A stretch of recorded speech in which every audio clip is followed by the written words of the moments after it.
ಎಲ್ಲರಿಗೂ ನಮಸ್ಕಾರ.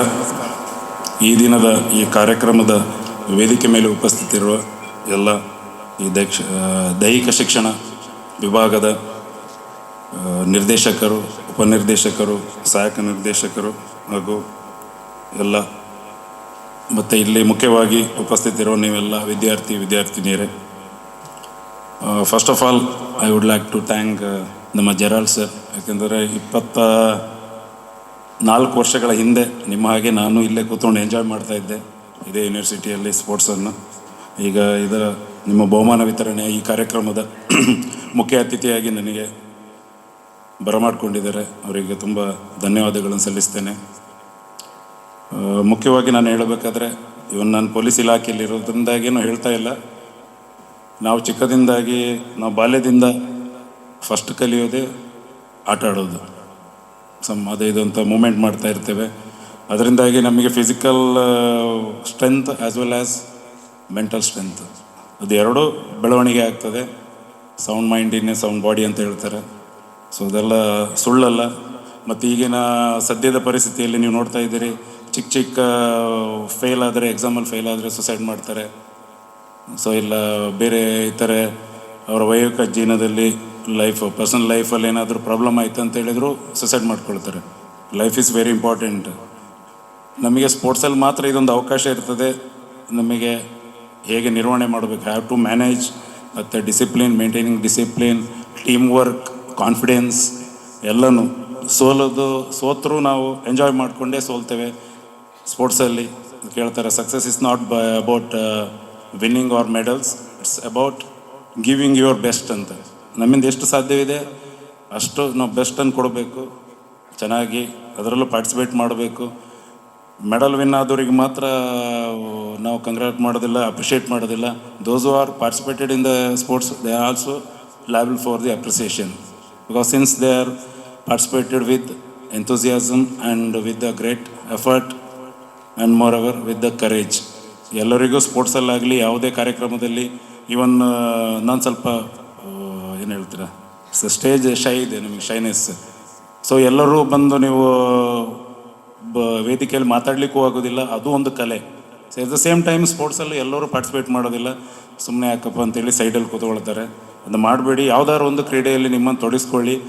So same time ನಮಗೆ ಬಾಡಿಗೆ ಅಂತ ಒಂದು ಸ್ಟ್ರೆಸ್ ಬಸ್ಟರ್, ನಮ್ಮ ಟ್ರೈನಿಂಗಲ್ಲೇ ನಮಗೀಗ ಕಮಾಂಡೋ ಟ್ರೈನಿಂಗ್ ಇದೆ, 3 months with hard training, commando training. We should ಮಾರ್ನಿಂಗೇ ನಮಗೊಂದು 5:30 ಅಪ್ ಟು 11:30 ಅದು ನೈಟ್ವರೆಗೆ. So 30 kilometers, 25 kilometers you should run with the backup of 20 kgs weight. ಅಷ್ಟಿದೆ, ಹಾರ್ಡ್ ಇದೆ. ಸೊ ಅಲ್ಲಿ ಆ ಟೈಮಲ್ಲಿ ಏನು ಬೇಕಾಗ್ತದೆ ನಮಗೆ, ಫಿಸಿಕಲ್ ಎಂಡ್ಯೂರೆನ್ಸಿಗಿಂತ mental endurance. So 5 kilometers, 10 kilometers ಯಾವಾಗ ನಾವು ಕವರ್ ಮಾಡ್ತೇವೆ, ನಮ್ಮ ಬಾಡಿ ಎಕ್ಸಾಸ್ಟ್ ಆಗಲಿಕ್ಕೆ ಸ್ಟಾರ್ಟ್ ಆಗ್ತದೆ. ಸೊ ನನಗೆ ಹೇಳ್ತದೆ, ನೋ ಇಟ್ಸ್ ನಾಟ್ ಪಾಸಿಬಲ್ ಅಂತ ನಮ್ಮ ಬಾಡಿ ಹೇಳ್ತಾ ಇದ್ದಾರೆ. ಬಟ್ ಮೆಂಟಲಿ ನಾವು ಇಟ್ಸ್ ಪಾಸಿಬಲ್ ಅಂತೇಳಿ ನಾವು ತಿಳ್ಕೊಂಡ್ರೆ ಮಾತ್ರ ಅದನ್ನು ಮಾಡಲಿಕ್ಕೆ ಸಾಧ್ಯ ಇದೆ, ಇಲ್ಲಾದರೆ ಇಂಪಾಸಿಬಲ್. ಈಗಿನ ಸದ್ಯದ ಪರಿಸ್ಥಿತಿಯಲ್ಲಿ ನಾನು ಆಗಲೂ ಹೇಳಿದಾಗೆ, ಈಗ ನಮ್ಮ ರವೀಶ್ ಅವರು ಸಹ ಹೇಳ್ತಾ ಇದ್ದರು, ಇಂಪಾರ್ಟೆಂಟಾಗಿ failure should come over the failures. ನಮ್ಮ ಜೀವನದಲ್ಲಿ ನಾವು ಫೇಲ್ ಆಗ್ತಾ ಇರ್ತೇವೆ, ಅಟೆಂಪ್ಟ್ ಮಾಡ್ತಾ ಇರಬೇಕು, ಅಗೇನ್ ಶುಡ್ ಅಟೆಂಪ್ಟ್. ಅದರಲ್ಲೂ ಇವತ್ತು ನಾನು ಫೇಲ್ ಆದೆ, ನಾನು ಪಾಸ್ ಆದೆ, ಇವತ್ತು ನಾನು ಡಿಗ್ರಿಯನ್ನು ಮೊನ್ನೆ ಒಂದು ಹೇಳ್ತಾಯಿದ್ರು. ಈಗೇನಿದೆ ಸದ್ಯದ ಪರಿಸ್ಥಿತಿಯಲ್ಲಿ, ಎಲ್ಲರೂ is knowledgeable and educated, but consciousness ಇಲ್ಲ, ಪ್ರಜ್ಞೆ ಇಲ್ಲ. ಈಗ ನೋಡಿ, ನೀವೆಲ್ಲ ಇಷ್ಟು ಓದಿರ್ತೀರ, ಬಟ್ ಡ್ರೈವಿಂಗ್ ಮಾಡುವಾಗ ಯಾವುದೇ ಕಾರಣಕ್ಕೂ ಸೀಟ್ ಬೆಲ್ಟ್ ಹಾಕೋದಿಲ್ಲ, ವಿತ್ ಹೆಲ್ಮೆಟ್ ವೇರ್ ಮಾಡೋದಿಲ್ಲ.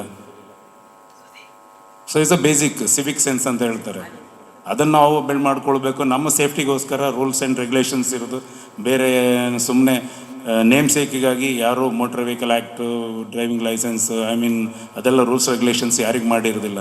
ನಮಗೇನಾದ್ರು ಪ್ರಾಬ್ಲಮ್ ಆಯಿತಾ, ಫಿಸಿಕಲಿ ಒಂದು ಸಲ ಹ್ಯಾಂಡಿಕ್ಯಾಪ್ ಆದರೆ ಇಟ್ಸ್ ಪರ್ಮನೆಂಟ್ಲಿ ಹ್ಯಾಂಡಿಕ್ಯಾಪ್. ಅದಕ್ಕೆ there is no plan B. ಅದಕ್ಕೆ ಪ್ಲ್ಯಾನ್ ಎ ಮಾತ್ರ ಇರೋದು, ಪ್ಲ್ಯಾನ್ ಬಿ ಏನೂ ಇಲ್ಲ. ಅಂದಾಗಿ ನೀವು ಫಿಸಿಕಲ್ ಫಿಟ್ನೆಸ್ ವೆರಿ ಇಂಪಾರ್ಟೆಂಟು. ಯಾವುದೇ ಏಜ್ ಇರಲಿ, ಯಾವುದೇ ಟೈಮ್ ಇರಲಿ, ಮಿಡ್ ನೈಟ್ ಇರಲಿ, ಯಾವುದೇ ಇರಲಿ, ಅದಕ್ಕೆ ಯಾವುದೇ ರಿಸ್ಟ್ರಿಕ್ಷನ್ಸ್ ಇಲ್ಲ. ಮಾರ್ನಿಂಗ್ ಪ್ರಾಕ್ಟೀಸ್ ಮಾಡಿಲ್ಲ, ಈವ್ನಿಂಗ್ ಮಾಡಿ, ಏನಾದರೂ ಮಾಡಿ, you should walk, at least walk ಆದರೂ ಮಾಡಿ. ಈಗಿನ ಪರಿಸ್ಥಿತಿಯಲ್ಲಿ ಬೆಳಿಗ್ಗೆ ನೋಡಿ, ಒಂದು ದಿಲೀಪ್ ಫಿಟ್, ಅದರ ಕಾರ್ಡಿಯಾಕ್ ಅರೆಸ್ಟ್ ಆಯಿತು, ಹಾರ್ಟ್ ಅಟ್ಯಾಕ್ ಆಗಿ ಮೇ ಬಿ ಸೀನ್ ನೀವು ಇಲ್ಲಿ ನೋಡಿದ್ರೆ ಕರ್ನಾಟಕ ನಮ್ಮ ಯಾವುದೋ ಬಾಲಿವುಡ್ ಇದರಲ್ಲಿ ಇದ್ರಲ್ಲ ಸೀರಿಯಲ್ ಆ್ಯಕ್ಟರ್ ಅವರು ಡೈರೆಕ್ಟರ್. ಸೊ ಅಷ್ಟು ಫಿಟ್ನೆಸ್ ಇದೆ. ಫಿಟ್ನೆಸ್ ಇದ್ದರೆ ಏನಾಗ್ತದೆ, ನಮ್ಮ ಮ್ಯಾನುಫ್ಯಾಕ್ಚರ್ಡ್ ಡಿಫೆಕ್ಟ್ ಅಂತ ಹೇಳ್ತಾರೆ. ನಾವು ಹುಟ್ಟುವಾಗನೇ ಇದೆಲ್ಲ ಮ್ಯಾನುಫ್ಯಾಕ್ಚರ್ ಆಗಿ ಹುಟ್ಟಿರ್ತದೆ. ಒಳಗೆಲ್ಲ ಇನ್ನರ್ ಆರ್ಗನ್ಸ್ ಏನು ಕೆಲಸ ಮಾಡ್ತದೆ ಅಂತ ಯಾರಿಗೂ ಗೊತ್ತಿರೋದಿಲ್ಲ. ಸ್ಟ್ರೆಸ್ ಮೇಯ್ನಾಗಿ ಪ್ರಾಬ್ಲಮ್ ಇರೋದೇ ಒತ್ತಡ. ಈಗ ಸ್ಟ್ರೆಸ್ ಮ್ಯಾನೇಜ್ಮೆಂಟು ಎಲ್ಲದರಲ್ಲೂ ಒತ್ತಡ. ಅಲ್ಲ ಅವ್ನು 90% ತೆಗ್ದ ಅಂತಂದರೆ ನಾನು 90% ತೆಗಿಬೇಕಂತ ಎಲ್ಲೂ ಇಲ್ಲ. ನಾವು 70 ಓಕೆ. ಇದು ಕೇಳ್ತಾರೆ ಏನಂತಂದರೆ ಯಾರೆಲ್ಲ those are getting 70 to 75% marks, they are really enjoyed their life. 90% 95% ತೆಗೆದವ್ರು ಯಾರು ಲೈಫನ್ನು ಎಂಜಾಯ್ ಮಾಡಿರೋದಿಲ್ಲ. ಖಾಲಿ ಬುಕ್ಕಿಶ್ ಆಗಿರ್ತಾರೆ, ಬುಕ್ಕಿಂದನೇ ಓಡ್ತಾ ಇರ್ತಾರೆ. ಮಾರ್ಕ್ ಮಾರ್ಕ್ ಮಾರ್ಕ್ ಅಷ್ಟೇ. 95, 96, 97 ಲೈಫಲ್ಲಿ ಅವ್ರಿಗೆ ಸಕ್ಸಸ್ ಆಗೋದಿಲ್ಲ. So make it habit. ಅವ್ರು 70% ಇದ್ದರೆ that means you divided your 30% life in other activities, extra curricular activities. ಯೂನಿವರ್ಸಿಟಿಯಲ್ಲಿ ನಾವಿರುವಾಗೂ ನಮ್ಮ ಸ್ಪೋರ್ಟ್ಸ್ ಡಿಪಾರ್ಟ್ಮೆಂಟಲ್ಲಿ ಕಿಶೋರ್ ಸರ್ ಇದ್ದರು. ಪಾಪ ಈಗ ಬೇಜಾರಾಗ್ತಾ ಅವ್ರು ತಿರಿ ಹೋದರು. ಅವ್ರು ಇರಿದ್ರು. ನಾಗಲಿಂಗಪ್ಪ ಸರ್ ಅಂತ ಡೈರೆಕ್ಟ್ರ್ ಇದ್ದರು. ಜರಾಲ್ ಸರ್ ಆಗ ಆ ಟೈಮಲ್ಲಿ ಬಂದದಷ್ಟೇ ಅಲ್ಲ ಸರ್, ಬಂದಿರೋದು ನೀವು. ನಾವು ಚೆನ್ನಾಗಿದೆ ಇಂಟರ್ ಡಿಪಾರ್ಟ್ಮೆಂಟಲ್ಲೂ ಕಾಂಪೀಟ್ ಮಾಡ್ತಾಯಿದ್ದೆವು.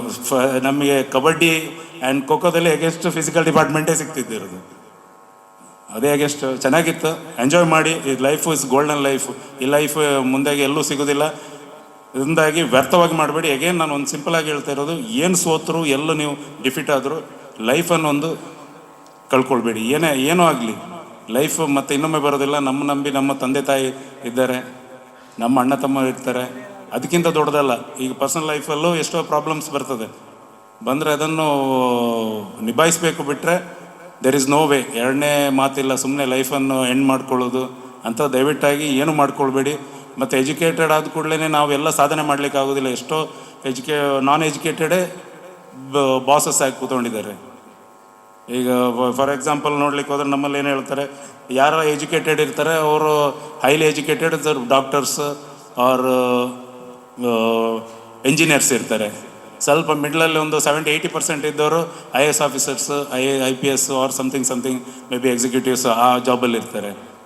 ಯಾರೆಲ್ಲ 60% ಅದಿದ್ದು ಇರ್ತಾರೆ ಅವರೆಲ್ಲ ರಾಜಕಾರಣಿಯಾಗಿರ್ತಾರೆ. 50% ಇದ್ದವರು. ಸೊ ಅದಕ್ಕಿಂತ ಕಡಿಮೆ ಇದ್ದವರೆಲ್ಲ ಒಂದು ಸ್ವಾಮೀಜಿ ಆಗಿರ್ತಾರೆ, ಇಲ್ಲ ಮೌಲಿ ಸಮಥಿಂಗ್ ರಿಲಿಜಿಯಸ್ ಲೀಡರ್ ಆಗಿರ್ತಾರೆ. ಅವ್ರನ್ನ ಡಾಮಿನೇಟ್ ಮಾಡ್ತಾರೆ, ಅವ್ರನ್ನ ಡಾಮಿನೇಟ್ ಮಾಡ್ತಾರೆ. ಫೈನಲಿ 90% ಇದ್ದವರನ್ನು ಡಾಮಿನೇಟ್ ಮಾಡ್ತಾ ಇರೋರು ದೋಸ್ ಆರ್ ಫೇಲ್ಡ್. ಅದರಿಂದಾಗಿ ದೇರ್ ಇಸ್ ನೋ ವೇ. ಎಜುಕೇಷನಿಗೆ ಎಲ್ಲೂ ಲಿಮಿಟೇಷನ್ ಇಲ್ಲ. ಜಸ್ಟ್ ನಮ್ಮ ನಾಲೆಜನ್ನು ಇಂಪ್ರೂವ್ ಮಾಡಲಿಕ್ಕೆ ಅಷ್ಟೇ ಇರುವಂಥದ್ದು. ಅಗೇನ್ ಹೇಳ್ತಾ ಇದ್ದೇನೆ, ಕಾನ್ಷಿಯಸ್ ಆಗಿ ಮಾಡಿ, ನಿಮ್ಮ ಲೈಫನ್ನು ಎಂಜಾಯ್ ಮಾಡಿ. ಈ ಟೈಮು ವಾಪಸ್ ಬರೋದಿಲ್ಲ. ನಮಗೂ ನಿಮ್ಮನ್ನು ನೋಡೋಕೆ ಬೇಜಾರಾಗ್ತದೆ. ಈಗ ನಮಗೂ ಲೈಫಲ್ಲಿ ತುಂಬ ಸಮಸ್ಯೆಗಳಿದೆ. ಅದನ್ನು ಟೈಮ್ ಮ್ಯಾನೇಜ್ಮೆಂಟ್, ಟೈಮ್ ಅಂತೂ ಸಿಗೋದೇ ಇಲ್ಲ. ಓವರಲ್ಲಿ ಥ್ರೂ ಔಟ್ ಇಂಡಿಯಾ ನಾವು ಹೋಗ್ತಾ ಇರ್ತೇವೆ ಎಲ್ಲ ಕಡೆ. ಡ್ಯೂಟಿಗೆ ಟ್ರಾನ್ಸ್ಫರ್ಸ್ ಆಗ್ತಾ ಇರ್ತದೆ. ಈಗ ನಂದು 20 ಇಯರ್ಸಿಗೆ 20 ಇಯರ್ಸಲ್ಲಿ ಆಲ್ಮೋಸ್ಟ್ 9 ಟೈಮ್ಸ್ ನನ್ನ ಟ್ರಾನ್ಸ್ಫರ್ ಆಗಿದೆ. 9 ಎಲ್ಲೂ 2 ವರ್ಷಕ್ಕಿಂತ ಜಾಸ್ತಿ ಇಲ್ಲ ನಾನು. ಸೊ ನಮ್ಮ ಲೈಫ್ ಪ್ರಾಬ್ಲಮ್ ಇದೆ ನಮಗೆ. ಅದನ್ನು ನಾವು ಪ್ರಾಬ್ಲಮ್ ಅಂತ ತಗೊಂಡ್ರೆ ನಮಗಿಂತ ಕೆಳಗೆ ಇರೋರಿಗೆ ಇನ್ನೂ ಪ್ರಾಬ್ಲಮ್ ಇರ್ತದೆ. ಈಗ ನಾನು SP ಆಗಿ ನಾನು ವರ್ಕ್ ಫೀಲ್ ಮಾಡಿದರೆ ನನ್ನಲ್ಲಿ ಕಾನ್ಸ್ಟೇಬಲ್ ಆಗಿರೋನು ಅವ್ನು ನಮ್ಮನ್ನು ನೋಡಿ ಫೀಲ್ ಮಾಡ್ತಾ ಇರ್ತಾನೆ. ನಾನು ಅಟ್ಲೀಸ್ಟ್ SP ಆಗಿದ್ದರೆ ಆರಾಮ್ ಇರ್ಬೋದಿತ್ತು ಅಂತೇಳಿ. ಅವನಿಗಿಂತ ಕೆಳಗಿರೋರು ರೋಡ್ ಸೈಡಲ್ಲಿ ಇರ್ತಾರೆ, ಅವರಿಗಿಂತ ಚೆನ್ನಾಗಿದ್ದೇವೆ ನಾವು. ಅದರಿಂದಾಗಿ ನಮ್ಮಿಂದ ಕೆಳಗೆ ಯಾರು ಇರ್ತಾರೆ ಅವರನ್ನು ನೋಡಿ ಖುಷಿ ಪಡ್ಬೇಕು. ಬಿಟ್ಟರೆ ನಾವು ನಮ್ಮ ಮೇಲೆ ಇದ್ದಾರೆ, ಅವ್ರು ಶ್ರೀಮಂತರಿದ್ದಾರೆ, ಅವ್ರ ಕಾರಲ್ಲಿದ್ದಾರೆ. ಈಗ ಬೆನ್ಸ್ ಆಡಿ ಕಾರಲ್ಲಿರುವನು ಅವರನ್ನು ನೋಡಿ ಕಿಯಾ ಆರು ವಿಟಾರ ಗಾಡಿ ಇದ್ದು ಅವ್ನು ಫೀಲ್ ಮಾಡ್ತಾ ಇರ್ತಾನೆ, ನಾವು ಅದು ತೊಗೊಳ್ಬೋದಿತ್ತಲ್ಲ ಅಂತ.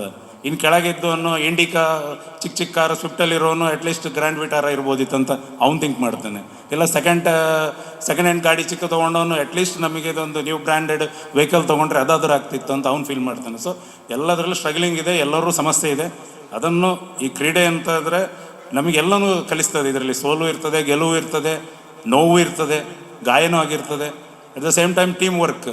ನಮ್ಮ ಪೊಲೀಸಲ್ಲಿ ನಮ್ಮಲ್ಲೆಲ್ಲ ಟ್ರೈನಿಂಗ್ ನಡೆಯುವಾಗ ನಮ್ಮನ್ನು 30 ಜನರಾಗಿ ಗ್ರೂಪ್ ಮಾಡಿರ್ತಾರೆ.